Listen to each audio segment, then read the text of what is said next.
Biden now plans to sell Ukraine for $40 million MQ-1C Gray Eagle Predator drones that can fire up to 8 Hellfire missiles, fly for 30 hours. The Biden administration is planning to sell long-range drones to Ukraine.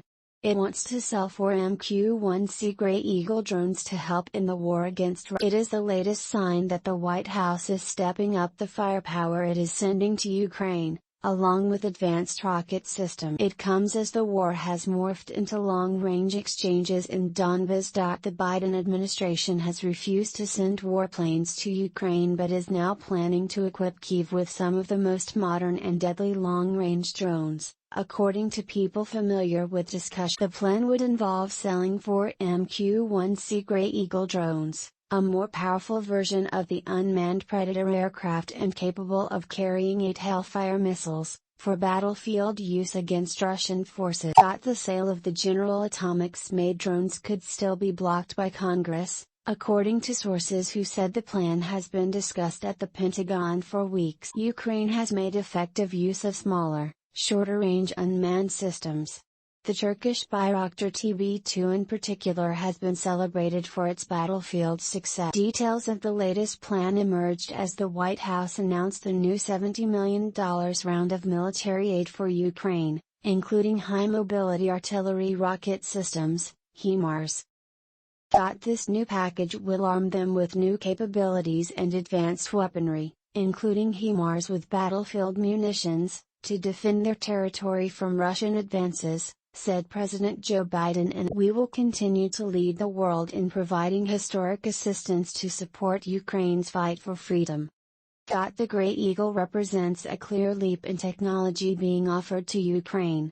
It can fly for up to 30 hours, allowing it to gather huge amounts of intelligence as it loiters over targets, or it can reach far into enemy territory with a payload of Hellfire. And some military experts said its ability to see way beyond Russian lines may tie in with the HIMARS system and its ability to strike there. The sale is significant because it puts an advanced reusable U.S. system capable of multiple deep strikes on the battlefield against Russia for the first time. The administration of President Joe Biden intends to notify Congress of the potential sale to Ukraine in the coming days, with a public announcement expected after that, a U.S. official said. A White House spokesperson referred inquiries to the Pentagon, and a Pentagon spokesperson said there was nothing to announce. Money from the recently passed $40 billion Ukraine Security Assistance Initiative has been set aside to fund both the possible sale and the training needed for the drones, the U.S. official and one of the people familiar said. Generally, the MQ-1C is a much larger aircraft with a max takeoff weight around 3 times that of the Bayraktar TB2, with commensurate advantages in payload capacity, range, and endurance, said drone expert Dan Gettinger with the Vertic. The MQ-1C is also compatible with a greater variety of munitions than the Bayraktar TB2.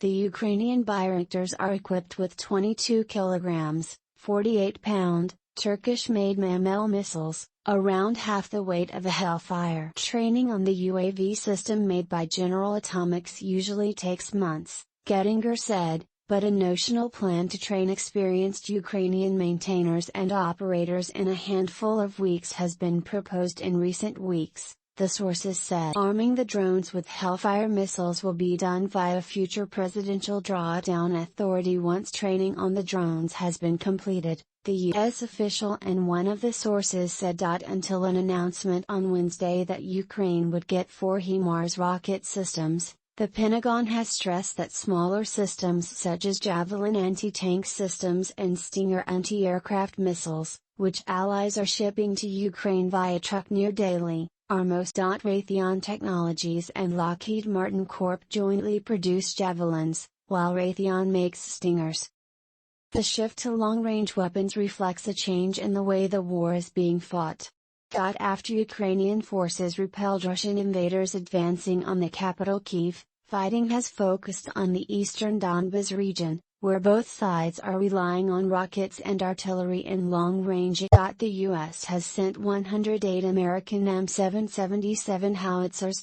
But the HIMARS systems, with a range of about 48 miles, will allow Ukrainian forces to hit Russian targets while staying out of the range of retaliatory fire.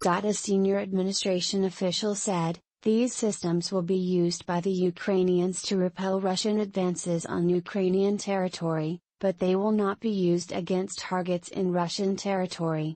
Throughout the conflict, U.S. officials have taken pains to balance helping Ukrainian forces without giving Moscow grounds to say weapons shipments represent an escalation of Washington's involvement. In this case, officials said Ukrainian leaders had promised not use longer-range weapons on attacks inside Russia. At the same, Germany announced it will supply Ukraine with up-to-date anti-aircraft missiles and radar systems. Andrei Yermak, the head of the Ukrainian president's office, welcomed the new Western weapons. "I'm sure that if we receive all the necessary weapons and strengthen the efficient sanctions regime, we will win," he said. Military analysts say Russia is hoping to overrun the Donbas before any weapons that might turn the tide arrive. It will take at least 3 weeks to get the precision U.S. weapons and trained troops onto the battlefield, the Pentagon said.